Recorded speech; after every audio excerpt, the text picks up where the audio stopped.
Students, welcome you all to my channel study with Rachna Verma. आज की worksheet आपकी 69 worksheet सामाजिक विज्ञान की वर्कशीट है, क्लास 9th।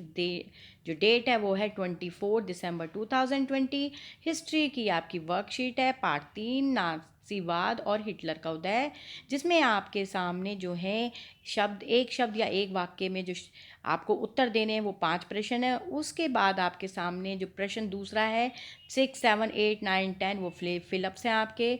फिर 11, 12, 13, 14, 15, 16 आपके एक तरह से जो है एक स्टेटमेंट, मतलब एक स्टेटमेंट है, एक सेंटेंस है जिसमें आपकी कुछ गलती है वो आपको सही करके लिखनी है। और 16 और 17 आपके जो हैं कुछ दो कथन दिए हुए हैं, जैसे कथन ए सही है तो बी गलत है, या ए सही और बी गलत है, ए का जो कारण है वो बी है या जो बी का कारण है वो ए है। इस तरह से 16 और 17 इस तरह से ऑप्शनल क्वेश्चन आंसर है। तो वर्कशीट को शुरू करते हैं। तो पहला है आपका, न्यूरेमबर्ग अदालत की स्थापना क्यों की गई?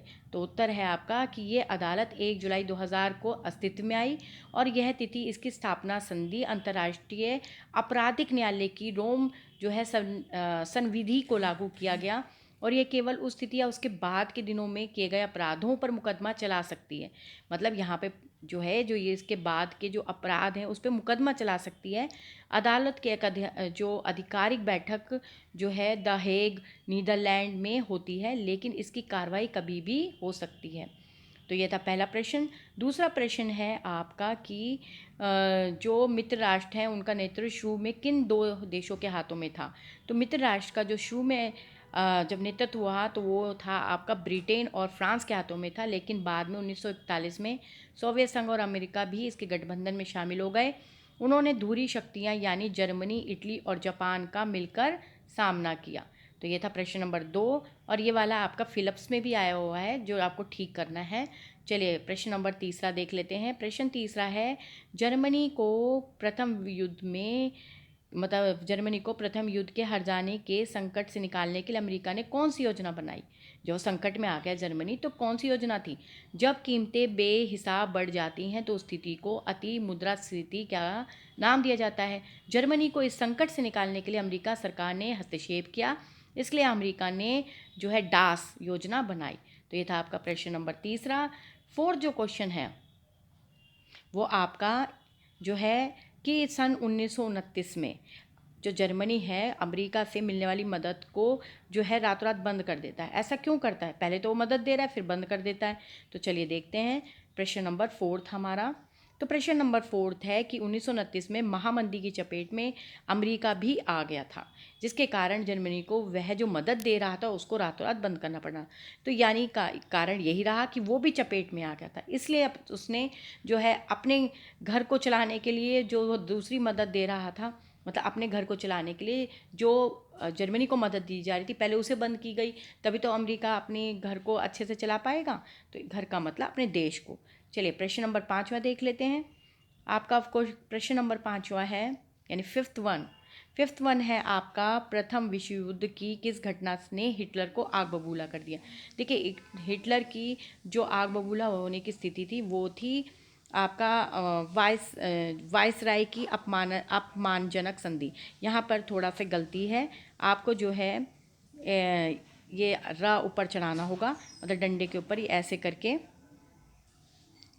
ये इसका करेक्शन है क्योंकि टाइपिंग में गलती हो गई। तो जो वायसराय की अपमानजनक संधि थी, तो प्रथम विश्व युद्ध की घटना ने हिटलर को आग बबूला कर दिया, क्योंकि ये संधि ना बहुत कठोर थी और अपमानजनक भी थी। ठीक है, ये हो गए आपके 5 प्रश्न पूरे, यानी 1, 2, 3, 4, 5 जो फर्स्ट उसमें है। अब देखते हैं सिक्स्थ क्वेश्चन। देखिए 6, 7, 8, 9, 10 मैं पहले बता चुकी हूँ, ये मतलब आपके फिलिप्स हैं। तो यहाँ पे है, हिटलर ने जर्मनी जो है वर्कर्स पार्टी को नेशनल सोशलिस्ट पार्टी का नाम दिया, जिसे बाद में डैश पार्टी के नाम से जाना गया। देखिए जो इसका उत्तर है वो है नाजी। अब आप चाहे नाजी लिखें चाहे नात्सीवाद लिखें, क्योंकि आपका चैप्टर जब शुरुआत हुई थी, जब मैंने आपको टॉपिक बताया था उसमें नात्सीवाद है, तो आप चाहे नाजी लिखें चाहे नात्सीवाद लिखें। ठीक है, प्रश्न नंबर 7 देख लेते हैं। फिलिप्स हम नात्सी डैश में लोगों को एक बेहतर भविष्य की उम्मीद दिखाई देती थी, किस में? तो वो है आपका उत्तर विचारधारा में। तो यहाँ पर आप विचारधारा लिखें चाहे दल लिखें, ठीक है, तो उसमें जो है उनको जो है बेहतर उम्मीद दिखाई देती थी, ठीक है ना। चाहे विचारधारा लिखें आप यहाँ पे या चाहे दल लिखें। 8th है, जर्मनी मंत्रिमंडल में डैश का पद सबसे शक्तिशाली पद था जिसे 1933 में हिटलर ने पा लिया। तो यहाँ पर आपका 8th आंसर होगा चांसलर, ठीक है।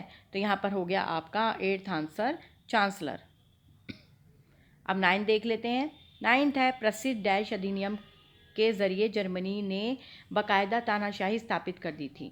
तो प्रसिद्ध जो है आप विशेषाधिकार लिख लीजिए, ठीक है, विशेषाधिकार अधिनियम। फिर है आपका 10, हिटलर ने डैश को पटरी पर लाने की जिम्मेदारी अर्थशास्त्री हॉलमार शख्त को सौंपी।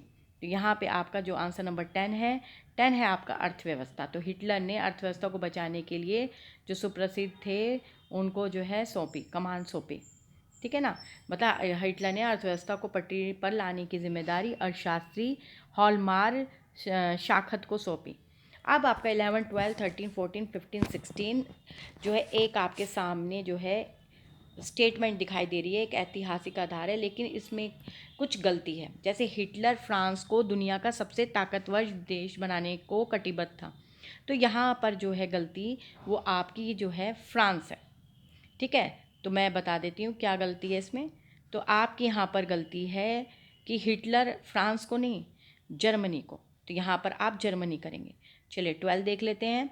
12 है आपका धुरी शक्तियों में। ये देखिए, मैंने आपको जब वर्कशीट बता रही थी ऊपर की, तो उसमें मैंने कहा था कि ये जब आंसर बता रही थी कि ये आपका जो करेक्शन है उसमें आया हुआ है। तो धुरी शक्तियों में जर्मनी, इटली और चीन शामिल थे। तो यहाँ पर चीन नहीं आएगा, यहाँ पर आएगा आपका जापान। यहाँ पे आपका जापान आएगा, ठीक है, मैंने लिखा हुआ है आंसर में, ठीक है। तो यहाँ पे आपका जापान आएगा कि धुरी शक्तियों में जर्मनी, इटली और जापान शामिल थे। अमेरिका 1917 में प्रथम विश्व युद्ध से अलग हो गया। यहाँ पर जो आपकी मिस्टेक है, जो अलग नहीं हो गया, उसने तो शुरू किया था। चलिए देख लेते हैं आंसर नंबर 3। तो 13th आंसर है आपका कि जो है मैंने आपको बताया था अमेरिका नहीं, रूस आएगा। रूस 1917 में प्रथम विश्व युद्ध से अलग हो गया था, ठीक है। तो 13th आपका आंसर कंप्लीट। अब 14 देखते हैं। 14th है आपका पर्ल हार्बर ने अमेरिका ठिकानों को जर्मनी ने निशाना बनाया। यहाँ पे जर्मनी नहीं आएगा, यहाँ पे जापान आएगा कि पर्ल हार्बर के अमेरिकी ठिकानों को जापान ने निशाना बनाया। अब 15th है, सन 1941 में अमेरिका पर हमला करना हिटलर की बेवकूफ़ी थी। तो यहाँ पे अमेरिका नहीं आएगा, रूस आएगा। तो सन 1941 में रूस पर हमला करना हिटलर की एक बेवकूफ़ी थी। 16 में आपके ऑप्शन है, पहले आप देख लीजिए। 14, 15 मैंने लिख ही दिया था, ये रहा आपका कि यहाँ पर है कि अमेरिकी ठिकानों को जापान ने निशाना बनाया था और 1941 में रूस पर हमले करने वाला मत करना हिटलर की एक बेवकूफ़ी थी। अब 16th में आपके जो ऑप्शनल हैं आंसर्स, वो मैं आपको जो है वर्कशीट में जो लिखा है उसी में ही बता देती हूँ, ठीक है। तो आपके जैसे 16th जो क्वेश्चन है कि जो 2 कथन है उसको आपको पढ़कर जो है विकल्प को सही को चुनना है। तो यहाँ पे जो पहला है, द्वितीय विश्व युद्ध 1945 में ख़त्म हुआ, तो ये बिल्कुल सही बात है। और अमेरिका ने जापान के हिरोशिमा शहर पर परमाणु बम गिराए, ये भी बिल्कुल सही बात है, ठीक है। ये आपके जो 2 हैं वो बिल्कुल सही हैं। तो ये आपका ए जो कर है ऑप्शन वो आपका बिल्कुल सही रहेगा। अब यहाँ पर है 17 में है कि नीचे दिए गए कथन में कथन ए और इसका कारण आर दिया गया है, तो सही हमें पढ़कर सही विकल्प का चयन करना है। तो ये भी आपका पढ़ लेते हैं कथन कि जर्मनी की जो है विस्तारवादी नीति को इंग्लैंड का ही खामोश समर्थन मिल रहा था, बिल्कुल सही बात है। और इंग्लैंड की नज़र में जो वायसराय की संधि के नाम पर जर्मनी के साथ जो है नाइंसाफ़ी हुई थी, ये भी बिल्कुल करेक्ट बात है। तो यहाँ पर आपका ए और आर दोनों सही है और ए आर से की सही व्याख्या जो है करता है, तो ये भी आपका ए ऑप्शन बिल्कुल सही रहेगा। तो दोनों में आपके ए आंसर जो हैं सही रहेंगे। तो ये थी आज की आपकी वर्कशीट आपकी बहुत अच्छी है क्योंकि आपको पूरी तरह से रिवीजन करा रही है। अगर आप साथ साथ रिवीजन करेंगे तो आप पर बर्डन नहीं पड़ेगा और नेक्स्ट क्लास में आप चैप्टर्स को अच्छे से समझ पाएंगे, क्योंकि हर कोर्स जो होता है, जो हम क्लास कहते हैं जिसे, वो दूसरे क्लास से क्यों कनेक्ट होती है, क्योंकि हर जो कोर्स होता है वो दूसरी कोर्स से बिल्कुल कनेक्ट होता है। तो ये थी आज की वर्कशीट, अच्छे से पढ़िए और इसे ज़्यादा से ज़्यादा शेयर कीजिए और रिवाइज़ कीजिए। Thank you so much for watching my video.